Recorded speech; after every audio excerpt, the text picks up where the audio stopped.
এই যে চেয়ারটা আপনি দেখছেন, যেই চেয়ারে আমি এখানে বসছি আপনার সামনে মানুষ স্পিকার, এই চেয়ারটি খুব কঠিন একটি চেয়ার মানুষ স্পিকার।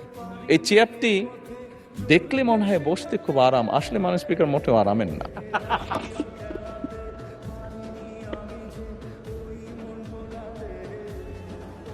এই চেয়ারটিতে বসলে মানুষ স্পিকার প্রতি মুহূর্তে মনে হয় যে আগুনের তপ্ত হিট আসছে মানুষ স্পিকার।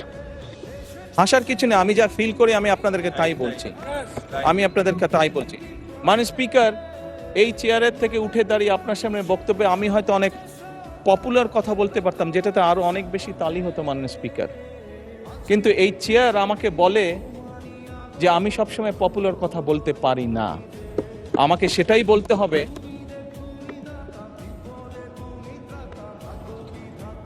মাননীয় স্পিকার, একজন রাজনীতিবিদ হিসাবে আমারও তো ইচ্ছা করে পপুলার কথা বলতে, যাতে জোরে জোরে তালি পায়, কিন্তু এই চেয়ার প্রতি মুহূর্তে আমাকে স্মরণ করে দেয়, no, you have to take the right decision, not the popular decision.